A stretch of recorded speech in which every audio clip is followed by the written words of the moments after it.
So hello guys, welcome back to my channel. और आज के वीडियो काफ़ी इंपॉर्टेंट होने वाला है क्योंकि आज के इस वीडियो में हम बात करने वाले हैं ऐसे टॉप जीके एमसीक्यू जो काफ़ी इंपॉर्टेंट है पेपर के पॉइंट ऑफ व्यू। तो आज हम यहाँ 150 क्वेश्चंस की प्रैक्टिस करने वाले हैं। तो सभी को बात करते हैं आज के हमारे इस जीके स्टडी की। तो सबसे पहला प्रश्न है, अंतर्राष्ट्रीय शांति दिवस कब मनाया जाता है? तो इसका सही जवाब है 21 सितंबर को हम हर साल अंतर्राष्ट्रीय शांति दिवस के रूप में मनाते हैं। नेक्स्ट प्रश्न है कि विश्व पर्यटन दिवस कब मनाया जाता है? रूप में मनाते हैं। अगला प्रश्न है, अंतर्राष्ट्रीय प्रवासी दिवस कब मनाया जाता है? 18 दिसंबर के दिन हम हर साल अंतर्राष्ट्रीय प्रवासी दिवस के रूप में मनाते हैं। और 9 जनवरी को हम राष्ट्रीय प्रवासी दिवस के रूप में मनाते हैं क्योंकि 9 जनवरी 1915 को महात्मा गांधी दक्षिण अफ्रीका से स्थायी रूप से भारत लौटे थे। तो इसी की याद में हम मनाते हैं 9 जनवरी को प्रवासी भारतीय दिवस और 18 दिसंबर को हम मनाते हैं अंतर्राष्ट्रीय प्रवासी दिवस। अब अगला प्रश्न है कि अंतर्राष्ट्रीय चाय दिवस कब मनाया जाता है? तो इसका सही जवाब है 21 मई को हम हर साल अंतर्राष्ट्रीय चाय दिवस के रूप में मनाते हैं। अब अगला प्रश्न है, अंतर्राष्ट्रीय पर्वत दिवस कब मनाया जाता है? तो इसका सही जवाब है 11 दिसंबर के दिन हम हर साल अंतर्राष्ट्रीय पर्वत दिवस के रूप में मनाते हैं 11 दिसंबर को। अगला प्रश्न है, विश्व ओजोन दिवस कब मनाया जाता है? तो वो है 16 सितंबर को हम हर साल विश्व ओजोन दिवस के रूप में मनाते हैं 16 सितंबर को। अगला प्रश्न है, राष्ट्रीय खेल दिवस कब मनाया जाता है? ये मोस्ट इम्पॉर्टेंट प्रश्न है। तो इसका सही जवाब हो जाएगा 29 अगस्त के दिन हम हर साल राष्ट्रीय खेल दिवस के रूप में मनाते हैं। अब 29 अगस्त को क्यों मनाते हैं? क्योंकि इस दिन हॉकी के जादूगर कहे जाने वाला मेजर ध्यानचंद जी की जयंती आती है और उन्हीं की याद में हम 29 अगस्त को राष्ट्रीय खेल दिवस मनाते हैं। और 29 अगस्त को ही अर्जुन पुरस्कार, द्रोणाचार्य पुरस्कार और मेजर ध्यानचंद खेल रत्न पुरस्कार भी खिलाड़ियों को दिए जाते हैं राष्ट्रपति के द्वारा। अगला प्रश्न है कि राष्ट्रीय खेल दिवस किसकी जयंती पर मनाया जाता है? तो वो है मेजर ध्यानचंद जी की जयंती के अवसर पर राष्ट्रीय खेल दिवस मनाया जाता है। याद में है कि राष्ट्रीय पर्यावरण दिवस कब मनाया जाता है? तो इसका सही जवाब है 5 जून को हम राष्ट्रीय पर्यावरण दिवस और अंतर्राष्ट्रीय पर्यावरण दिवस मनाते हैं। अगला प्रश्न है कि राष्ट्रीय पर्यावरण दिवस को और किस नाम से जाना जाता है? तो वो है विश्व पर्यावरण दिवस के नाम से जाना जाता है राष्ट्रीय पर्यावरण दिवस को। अब अगला प्रश्न है कि राष्ट्रीय ऊर्जा संरक्षण दिवस कब मनाया जाता है? तो इसका सही जवाब हो जाएगा 14 दिसंबर के दिन हम हर साल राष्ट्रीय ऊर्जा संरक्षण दिवस के रूप में मनाते हैं। अब अगला प्रश्न है कि राष्ट्रीय बालिका दिवस कब मनाया जाता है? तो इसका सही जवाब है 24 जनवरी को हम हर साल राष्ट्रीय बालिका दिवस के रूप में मनाते हैं। अगला प्रश्न है कि बुकर पुरस्कार किस क्षेत्र से संबंधित है? तो वो है साहित्य के क्षेत्र से। बुकर पुरस्कार का जो संबंध है वो है साहित्य के क्षेत्र से। अगला प्रश्न है, बुकर पुरस्कार किस भाषा की पुस्तकों के लिए दिया जाता है? तो वो दिया जाता है अंग्रेजी भाषाओं के लिए। अंग्रेजी भाषा के में जो पुस्तकें होती है उसके लिए बुकर पुरस्कार दिया जाता है। अगला प्रश्न है, मैग्सेसे पुरस्कार किस क्षेत्र से संबंधित है? तो वो है पत्रकारिता और समाज सेवा। पत्रकारिता और समाज सेवा से संबंधित है मैग्सेसे पुरस्कार। प्रश्न है, मैग्सेसे पुरस्कार को और किस नाम से जाना जाता है? तो उसे एशिया का नोबेल पुरस्कार भी कहते हैं। मैग्सेसे पुरस्कार को एशिया का नोबेल पुरस्कार भी कहा जाता है। अगला प्रश्न है, मैग्सेसे पुरस्कार किस देश द्वारा दिया जाता है? तो वो है फिलीपींस के द्वारा दिया जाता है। मैग्सेसे पुरस्कार को हर साल फिलीपींस देश के द्वारा दिया जाता है। अगला प्रश्न है कि टेम्पल्टन पुरस्कार किस क्षेत्र से संबंधित है? तो वह आध्यात्मिकता से संबंधित है। टेम्पल्टन पुरस्कार का संबंध है आध्यात्मिकता से। इंपॉर्टेंट प्रश्न है ये। राष्ट्रीय फिल्म पुरस्कार किस क्षेत्र से संबंधित है? तो इसका सही जवाब है सिनेमा के क्षेत्र से संबंधित है। राष्ट्रीय फिल्म पुरस्कार का जो संबंध है वो है सिनेमा के क्षेत्र से। अगला प्रश्न है, एकलव्य पुरस्कार किससे संबंधित है? तो इसका सही जवाब है खेल से संबंधित है। एकलव्य पुरस्कार जो है वो खेल से संबंधित है। अगला प्रश्न है कि राष्ट्रीय फिल्म पुरस्कारों की शुरुआत कब हुई? तो वो हुई थी 1954 में। 1954 में हुई राष्ट्रीय फिल्म पुरस्कारों की शुरुआत। अगला प्रश्न है कि दादा साहेब फाल्के पुरस्कार किस क्षेत्र में दिया जाता है? तो वो है सिनेमा के क्षेत्र में दिया जाने वाला पुरस्कार है दादा साहेब फाल्के पुरस्कार। प्रश्न, दादा साहेब फाल्के पुरस्कार किसके द्वारा प्रदान किया जाता है? तो वो राष्ट्रपति द्वारा प्रदान किया जाता है। दादा साहेब फाल्के पुरस्कार जो है वो हर साल राष्ट्रपति द्वारा प्रदान किया जाता है। अगला प्रश्न है कि दादा साहेब फाल्के पुरस्कार किसके नाम पर है? तो वो है भारतीय सिनेमा के जनक कहे जाने वाले दादा साहेब फाल्के के नाम पर है दादा साहेब फाल्के पुरस्कार। अगला प्रश्न है गीत गोविंद के लेखक कौन है? तो वो है जयदेव। गीत गोविंद के जो लेखक है वो है जयदेव। अगला प्रश्न राग दरबारी के लेखक कौन है? तो वो है श्रीलाल शुक्ल। राग दरबारी के लेखक है श्रीलाल शुक्ल। अगला प्रश्न है मैला आंचल के लेखक कौन है? तो वो है फणीश्वरनाथ रेणु। फणीश्वरनाथ रेणु है मैला आंचल के लेखक। अगला प्रश्न शेखर एक जीवनी के लेखक कौन है? तो वो है अज्ञेय। शेखर एक जीवनी के जो लेखक है वो है अज्ञेय। अगला प्रश्न है नीरजा के लेखक कौन है? तो वो है महादेवी वर्मा। नीरजा के लेखक है महादेवी वर्मा। अगला प्रश्न उर्वशी के लेखक कौन है? तो वो है दिनकर। उर्वशी के जो लेखक है वो है दिनकर। अगला प्रश्न फुटबॉल में एक टीम में कितने खिलाड़ी होते हैं? तो वो है 11 खिलाड़ी। फुटबॉल के एक टीम में टोटल 11 खिलाड़ी होते हैं। अगला प्रश्न फुटबॉल विश्व कप कितने वर्षों में एक बार होता है? 4 साल में एक बार। फुटबॉल विश्व कप जो है वो 4 साल में एक बार होता है। अगला प्रश्न है फुटबॉल विश्व कप का आयोजन कौन करता है? तो वो करता है फीफा। फुटबॉल विश्व कप का जो आयोजन है वो फीफा करता है। अगला प्रश्न है टेनिस में लव का क्या अर्थ है? तो उसका अर्थ होता है 0 अंक। टेनिस में जो लव का अर्थ होता है वो होता है 0 अंक। अगला प्रश्न है विंबलडन टूर्नामेंट किस खेल से संबंधित है? तो वो टेनिस के खेल से संबंधित है। विंबलडन टूर्नामेंट जो है वो टेनिस के खेल से संबंधित टूर्नामेंट है। अब अगला प्रश्न है टेनिस में ग्रैंड स्लैम में कितने टूर्नामेंट होते हैं? 4 टूर्नामेंट। टेनिस में ग्रैंड स्लैम में 4 टूर्नामेंट होते हैं। अगला प्रश्न सिस्टम सॉफ्टवेयर का उदाहरण कौन सा है? तो वो है विंडोज़। सिस्टम सॉफ्टवेयर का जो उदाहरण है उसे कहते हैं विंडोज़। नेक्स्ट इनपुट डिवाइस कौन सी है? तो वो है कीबोर्ड। दिए गए ऑप्शन में से जो इनपुट डिवाइस है वो है कीबोर्ड। अगला प्रश्न एप्लीकेशन सॉफ्टवेयर का उदाहरण कौन सा है? तो वो है MS वर्ड। एप्लीकेशन सॉफ्टवेयर का जो उदाहरण है वो होता है MS वर्ड। अगला प्रश्न ऑपरेटिंग सिस्टम का मुख्य कार्य क्या है? तो इसका सही जवाब हो जाएगा संसाधनों का प्रबंधन। ऑपरेटिंग सिस्टम का जो मुख्य कार्य होता है वो होता है संसाधनों का प्रबंधन। अगला प्रश्न विंडोज़ किस प्रकार का सॉफ्टवेयर है? तो वो है एक सिस्टम सॉफ्टवेयर है। विंडोज़ जो है वो एक प्रकार का सिस्टम सॉफ्टवेयर है। अगला प्रश्न है आउटपुट डिवाइस कौन सी है? तो वो है प्रिंटर। आउटपुट डिवाइस जो है वो है प्रिंटर। अगला प्रश्न मास्टर ग्रंथि किसे कहते हैं? तो वो है पिट्यूटरी को कहते हैं। मास्टर ग्रंथि जो है ना वो पिट्यूटरी को कहा जाता है। ये है पिट्यूटरी जो कि हमारे मस्तिष्क में पाया जाता है। अगला प्रश्न है कि रक्त के धक्के जमाने में कौन सहायक होता है? वो होता है प्लेटलेट्स। रक्त के धक्के जमाने में प्लेटलेट्स सहायक होता है। नेक्स्ट मानव शरीर में सबसे बड़ी ग्रंथि कौन सी है? यकृत ग्रंथि। मानव शरीर की जो सबसे बड़ी ग्रंथि है वो होती है यकृत ग्रंथि। अगला प्रश्न इंसुलिन हार्मोन किस ग्रंथि से स्रावित होता है? तो वो होता है अग्नाशय से। इंसुलिन हार्मोन जो है वो अग्नाशय ग्रंथि से स्रावित होता है। इसे कहते हैं अग्नाशय यानी पैनक्रियाज। अगला प्रश्न मधुमेह किस हार्मोन की कमी से होता है? तो वो होता है इंसुलिन की कमी से। इंसुलिन हार्मोन की वजह से हमें मधुमेह नामक रोग होता है, क्योंकि इंसुलिन का काम जो होता है वो हमारे रक्त में शक्कर की मात्रा को नियंत्रित रखना होता है। नेक्स्ट मानव शरीर में सामान्य रक्तचाप कितना होता है? तो वो है 120 से 80 mmHg के बीच में। 120 mmHg 120 से 80 mmHg के बीच में होता है मानव शरीर में सामान्य रक्तचाप। अगला प्रश्न है संयोजकता किससे संबंधित है? तो वो इलेक्ट्रॉन से संबंधित है। संयोजकता जो है वो इलेक्ट्रॉन से संबंधित है। अगला प्रश्न है रासायनिक बंध कितने प्रकार के होते हैं?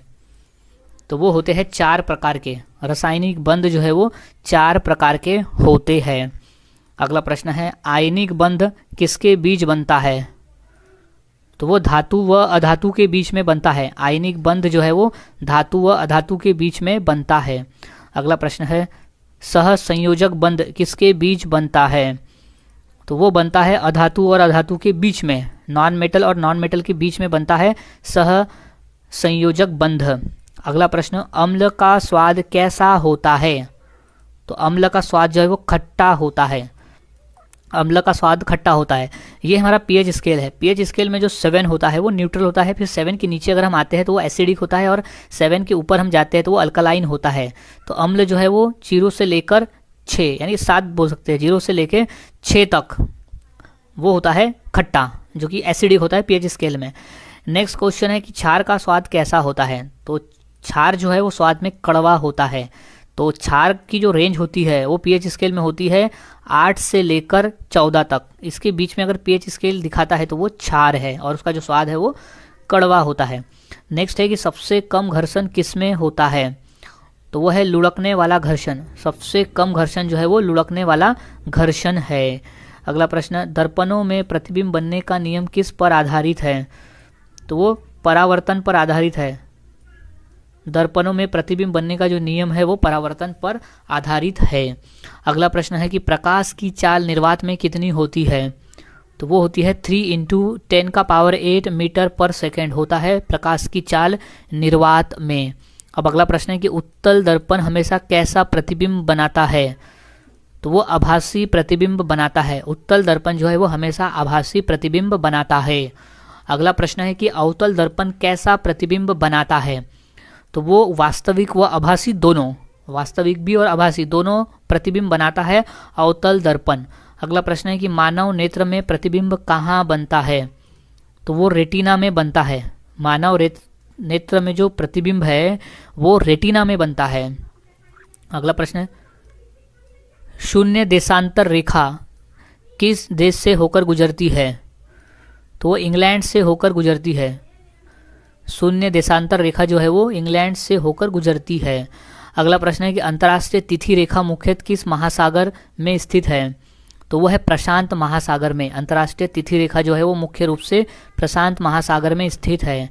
अगला प्रश्न है कि विश्व का सबसे गहरा महासागरीय गर्त कौन सा है? तो वो है मेरियाना गर्त। विश्व का सबसे गहरा महासागरीय गर्त जो है वो है मेरियाना गर्त। अगला प्रश्न है विश्व की सबसे बड़ी झील कौन सी है? तो वो है कैस्पियन सागर। विश्व की जो सबसे बड़ी झील है वो है कैस्पियन सागर। अगला प्रश्न विश्व की सबसे गहरी झील कौन सी है? तो वो है बैकाल झील। विश्व की जो सबसे गहरी झील है वो है बैकाल झील। अगला प्रश्न विश्व का सबसे ऊंचा पठार कौन सा है? तो वो है तिब्बत का पठार। विश्व का जो सबसे ऊंचा पठार है वो है तिब्बत का पठार। अगला प्रश्न अरावली पर्वत की सबसे ऊंची चोटी कौन सी है? तो वो है गुरु शिखर। अरावली पर्वत की जो सबसे ऊंची चोटी है वो है गुरु शिखर चोटी। अगला प्रश्न भारत का सबसे बड़ा पठार कौन सा है? तो वो पठार है दक्खन का पठार। भारत का सबसे बड़ा पठार है दक्खन का पठार। अगला प्रश्न छोटा नागपुर पठार किस राज्य में स्थित है? तो वो है झारखंड राज्य में। छोटा नागपुर पठार जो है वो झारखंड राज्य में स्थित है। अगला प्रश्न है कि भारत की पश्चिमी तटरेखा को क्या कहा जाता है? तो उसे मालाबार तट कहते हैं। भारत की पश्चिमी तटरेखा को मालाबार तटरेखा कहा जाता है। अगला प्रश्न भारत की पूर्वी तटरेखा को क्या कहा जाता है? तो उसे कोरोमंडल तट कहते हैं। भारत की पूर्वी तटरेखा को कोरोमंडल तट कहा जाता है। अगला प्रश्न है भारत का सबसे बड़ा समुद्र तट किस राज्य में है? तो वो है आंध्र प्रदेश में। भारत का जो सबसे बड़ा समुद्री तट है वो है आंध्र प्रदेश में। अगला प्रश्न है कि नई आर्थिक नीति के 3 स्तंभ क्या है? तो वो होता है उदारीकरण, निजीकरण और वैश्वीकरण। उदारीकरण, निजीकरण और वैश्वीकरण होता है, यानी लिबरलाइजेशन, प्राइवेटाइजेशन और ग्लोबलाइजेशन। नेक्स्ट उदारीकरण का मुख्य उद्देश्य क्या है? तो वो है आर्थिक नियंत्रण कम करना। उदारीकरण का जो मुख्य उद्देश्य है वो है आर्थिक नियंत्रण कम करना। अगला प्रश्न है कि भारत का पहला औद्योगिक नीति प्रस्ताव कब आया? तो वो आया था 1948 में। भारत का पहला औद्योगिक नीति प्रस्ताव आया था। अब अगला प्रश्न है कि लघु उद्योगों का विकास किसके अंतर्गत आता है? तो वो आता है औद्योगिक क्षेत्र के अंतर्गत। लघु उद्योगों का जो विकास है वो औद्योगिक क्षेत्र के अंतर्गत आता है। अगला प्रश्न है कि सार्वजनिक क्षेत्र का विस्तार किस पंचवर्षीय योजना में हुआ? तो वो दूसरी पंचवर्षीय योजना में हुआ था सार्वजनिक क्षेत्र का विस्तार। अब अगला प्रश्न है कि भारत में गरीबी रेखा का निर्धारण कौन करता है? तो वो काम है नीति आयोग का। भारत में गरीबी रेखा का निर्धारण करना नीति आयोग का काम है। अगला प्रश्न है कि मूल कर्तव्य किस भाग में जोड़े गए? तो वो भाग 4A में, मूल कर्तव्य जो है वो भाग 4A में जोड़े गए हैं। नेक्स्ट, मूल कर्तव्यों की संख्या कितनी है? तो वो है 11। मूल कर्तव्यों की जो संख्या है वो है 11। अगला प्रश्न है मूल कर्तव्य किस संशोधन द्वारा जोड़े गए हैं? तो वो 42वें संशोधन से जोड़े गए हैं। मूल कर्तव्य जो है वो 42वें संशोधन से जोड़े गए हैं। अगला प्रश्न, नीति निर्देशक तत्व किस भाग में है? तो वो है भाग 4 में। नीति निर्देशक जो है वो भाग 4 में है। अगला प्रश्न, नीति निर्देशक तत्व किस देश के संविधान से लिया गया है? तो वो आयरलैंड के संविधान से लिया गया है नीति निर्देशक तत्व। अगला प्रश्न, भारतीय संविधान में संघात्मक व्यवस्था किस देश से ली गई है? तो वो अमेरिका देश से ली गई है। भारतीय संविधान में संघात्मक व्यवस्था जो है वो अमेरिका देश से ली गई है। अगला प्रश्न है भाप इंजन का आविष्कार किसने किया? तो वो जेम्स वॉट ने किया था। भाप इंजन का जो आविष्कार है वो जेम्स वॉट ने किया है। अगला प्रश्न है अमेरिकी स्वतंत्रता संग्राम कब शुरू हुआ? तो वो 1775 में शुरू हुआ था। अमेरिकी स्वतंत्रता संग्राम जो है वो 1775 में शुरू हुआ था। नेक्स्ट है कि अमेरिका में स्वतंत्रता की घोषणा कब की? तो वो है 1776 में की थी अमेरिका ने स्वतंत्रता की घोषणा। अगला प्रश्न, अमेरिकी स्वतंत्रता संग्राम का नेता कौन था? तो वो था जॉर्ज वॉशिंगटन। अमेरिकी स्वतंत्रता संग्राम का जो नेता था वो था जॉर्ज वॉशिंगटन। अगला प्रश्न, फ्रांसीसी क्रांति कब हुई? तो वो हुई थी 1789 में हुई थी फ्रांसीसी क्रांति। अगला प्रश्न है फ्रांसीसी क्रांति का नारा क्या था? तो वो था स्वतंत्रता, समानता और बंधुत्व। स्वतंत्रता, समानता और बंधुत्व था फ्रांसीसी क्रांति का नारा। अगला प्रश्न है बंगाल विभाजन कब हुआ? तो वो हुआ था 1905 में। बंगाल का जो विभाजन है वो सन 1905 में हुआ। अगला प्रश्न, बंगाल विभाजन किस वाइसराय के समय हुआ? तो वो लॉर्ड कर्जन के समय हुआ था। बंगाल विभाजन हुआ लॉर्ड कर्जन के कार्यकाल में। अगला प्रश्न, मुस्लिम लीग की स्थापना कब हुई? तो वो हुई थी 1906 में। मुस्लिम लीग की जो स्थापना है वो 1906 में हुई थी। नेक्स्ट, मुस्लिम लीग की स्थापना कहाँ हुई? तो वो हुई थी ढाका में। मुस्लिम लीग की जो स्थापना है वो ढाका में हुई थी, जो कि इस समय बांग्लादेश में है। नेक्स्ट, होम रूल आंदोलन किसने चलाया? तो वो एनी बेसेंट और लोकमान्य तिलक ने चलाया। होम रूल आंदोलन जो है वो एनी बेसेंट और लोकमान्य तिलक ने चलाया था।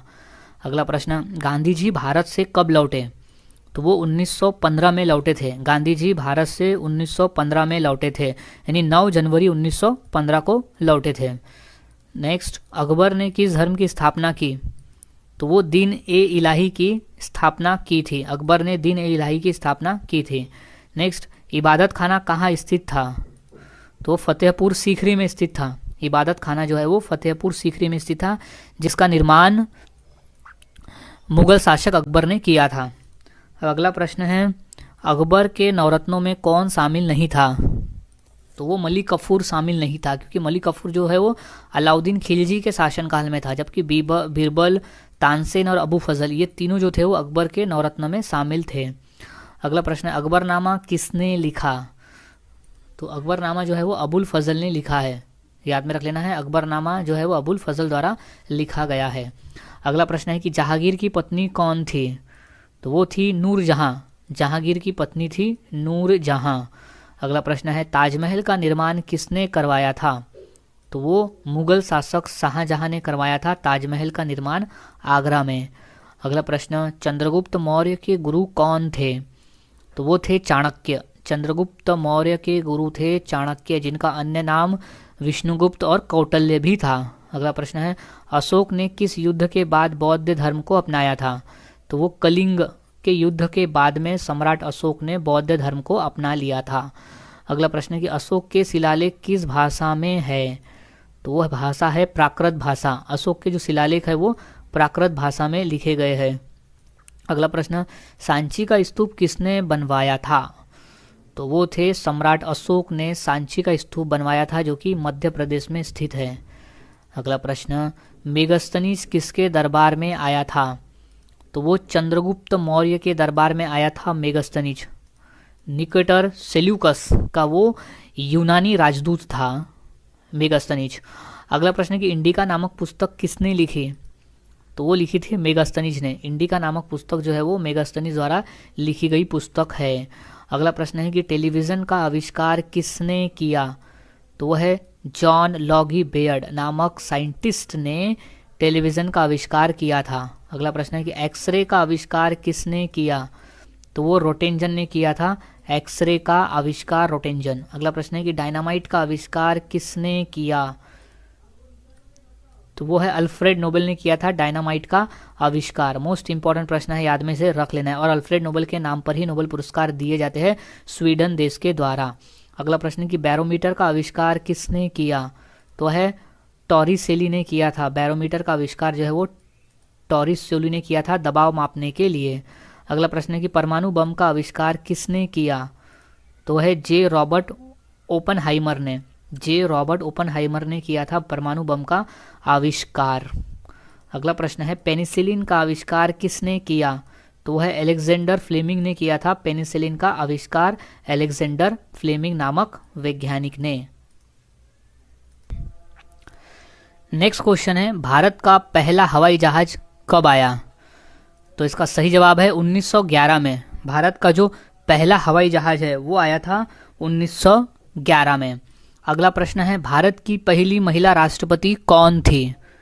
तो सही जवाब है प्रतिभा पाटिल। भारत की पहली महिला राष्ट्रपति थी प्रतिभा पाटिल।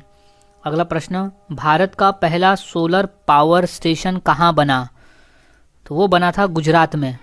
भारत का पहला सोलर पावर स्टेशन बना गुजरात में। अगला प्रश्न, गुरु नानक देव जयंती किस धर्म में मनाई जाती है? तो वो सिख धर्म में मनाई जाती है। गुरु नानक देव जयंती जो है वो सिख धर्म में मनाई जाती है। नेक्स्ट, हिंदू धर्म में पूजा का मुख्य स्थान क्या है? तो वो है मंदिर। हिंदू धर्म में पूजा का स्थान है मंदिर। अगला प्रश्न, इस्लाम धर्म में ईद अल फितर कब मनाई जाती है? तो वो रमजान के अंत में मनाई जाती है। इस्लाम धर्म में ईद अल फितर जो है वो रमजान के अंत में मनाई जाती है। नेक्स्ट, जैन धर्म में पूजा का स्थान क्या कहलाता है? तो वो मंदिर या तीर्थ कहलाता है। जैन धर्म में पूजा का स्थान जो है वो मंदिर या तीर्थ कहलाता है। अगला प्रश्न है बौद्ध धर्म के प्रमुख ग्रंथ कौन से है? तो वो है त्रिपिटक। बौद्ध धर्म के प्रमुख ग्रंथ जो है वो है त्रिपिटक, जो कि गौतम बुद्ध के उपदेशों से है। अगला प्रश्न, सिख धर्म में मुख्य देवता कौन है? तो वो है गुरु ग्रंथ साहिब है सिख धर्म में मुख्य देवता। अगला प्रश्न, गजन किस प्रकार का संगीत है? तो वह है सूफी भक्ति। गजन जो है वो सूफी भक्ति है। अगला प्रश्न, भारत में हरियाणवी लोक संगीत में प्रमुख वाद्ययंत्र कौन सा है? तो वो है ढोलक। भारत में हरियाणवी लोक संगीत में जो प्रमुख वाद्ययंत्र है वो है ढोलक। अगला प्रश्न, सूरत, राजस्थान और गुजरात में कौन सा लोक संगीत लोकप्रिय है? तो है ढोलक और भांगड़ा। अगला प्रश्न, भारत में प्रसिद्ध रबाब वाद्य का प्रयोग किस संगीत में होता है? तो वो होता है हिंदुस्तानी शास्त्रीय में। भारत में प्रसिद्ध रबाब वाद्य का जो प्रयोग है वो हिंदुस्तानी शास्त्रीय में होता है। नेक्स्ट, भारत में शहनाई किस अवसर पर प्रयोग होती है? तो वो होती है विवाह के अवसर पर। भारत में जो शहनाई है वो विवाह के अवसर में उपयोग में लाई जाती है, इसे कहते हैं शहनाई। अगला प्रश्न, भारत में आलाप और तान का प्रयोग किस संगीत में किया जाता है? तो वो शास्त्रीय संगीत में किया जाता है। भारत में आलाप और तान का जो प्रयोग है वो शास्त्रीय संगीत में होता है। नेक्स्ट, तीज किसके उत्सव के लिए मनाई जाती है? तो वो सुहागिन महिलाओं का व्रत होता है। तीज जो है वो सुहागिन महिलाओं का व्रत होता है। अब अगला प्रश्न है कि छठ पूजा किस नदी के किनारे मनाई जाती है? तो वो है गंगा नदी के किनारे मनाई जाती है छठ पूजा। अगला प्रश्न है पोंगल का त्यौहार किसका प्रतीक है?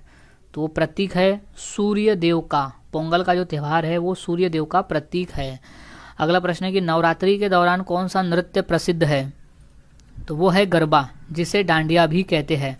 नवरात्रि के समय में गरबा जो है वो प्रसिद्ध नृत्य है। नेक्स्ट, नाग पंचमी किसका त्यौहार है? तो वह है नाग देवता का। नाग पंचमी जो है वो नाग देवता का त्यौहार है। अगला प्रश्न है गणेश चतुर्थी का मुख्य केंद्र कौन सा शहर है? तो वो है मुंबई। गणेश चतुर्थी का जो मुख्य केंद्र है वो है मुंबई। अगला प्रश्न, मणिपुरी नृत्य मुख्य रूप से किस विषय पर आधारित है? तो इसका सही जवाब है कृष्ण लीला। मणिपुरी नृत्य जो है वो मुख्य रूप से कृष्ण लीला विषय पर आधारित है। नेक्स्ट, ओडिसी नृत्य का पारंपरिक स्वरूप क्या कहलाता है? तो वो मंदिर नृत्य कहलाता है। ओडिसी नृत्य का जो पारंपरिक स्वरूप है वो मंदिर नृत्य कहलाता है। नेक्स्ट, भारत में लोक नृत्य किस उद्देश्य से होता है? तो वो विवाह के अवसर पर भी होता है, त्यौहार में होता है, उत्सव में होता है। तो ऑप्शन नंबर जो डी कहता है कि सभी, यानी तीनों, त्यौहार, विवाह और उत्सव तीनों में होता है। अगला प्रश्न है भांगड़ा किस राज्य का लोक नृत्य है? तो वो है पंजाब राज्य का। भांगड़ा जो है वो पंजाब राज्य का एक प्रसिद्ध लोक नृत्य है। अगला प्रश्न है गरबा नृत्य किस राज्य का है? तो वो है गुजरात राज्य का। गरबा जिसे डांडिया भी कहते हैं। नेक्स्ट, ढोल ताशा नृत्य किस राज्य का है? तो वह है महाराष्ट्र राज्य का। ढोल ताशा जो है वो महाराष्ट्र राज्य का नृत्य है। नेक्स्ट, FAO का मुख्य उद्देश्य क्या है? तो वह है खाद्य सुरक्षा और कृषि विकास। खाद्य सुरक्षा और कृषि विकास है FAO का मुख्य उद्देश्य। नेक्स्ट है IMF और वर्ल्ड बैंक किस सम्मेलन के परिणाम स्वरूप स्थापित हुए? तो वो हुए थे ब्रेटन वुड्स सम्मेलन के परिणाम स्वरूप स्थापित हुए थे IMF और वर्ल्ड बैंक। अगला प्रश्न, IAEA का मुख्यालय कहाँ है? तो वो है वियना में। IAEA का जो मुख्यालय है वो है वियना में, जिसे इंटरनेशनल एटॉमिक एनर्जी एजेंसी कहा जाता है। अगला प्रश्न है कि IAEA का मुख्य उद्देश्य क्या है? तो उसका उद्देश्य है परमाणु ऊर्जा का शांतिपूर्वक उपयोग। अगला प्रश्न, WHO, यूनिसेफ और यूनेस्को किस संगठन के अंग है? तो वो यूनाइटेड नेशंस के अंग है। WHO, यूनिसेफ और यूनेस्को जो है वो UN के अंग है। अगला प्रश्न है कि WTO की स्थापना कब हुई? तो वो हुई थी 1995 में हुई थी WTO, यानी वर्ल्ड ट्रेड ऑर्गेनाइजेशन की स्थापना। अगला प्रश्न, भारतीय कृषि विकास और वित्तीय सहायता के लिए कौन सा संगठन काम करता है? तो वो नाबार्ड। भारतीय कृषि विकास और वित्तीय सहायता के लिए नाबार्ड संगठन काम करता है।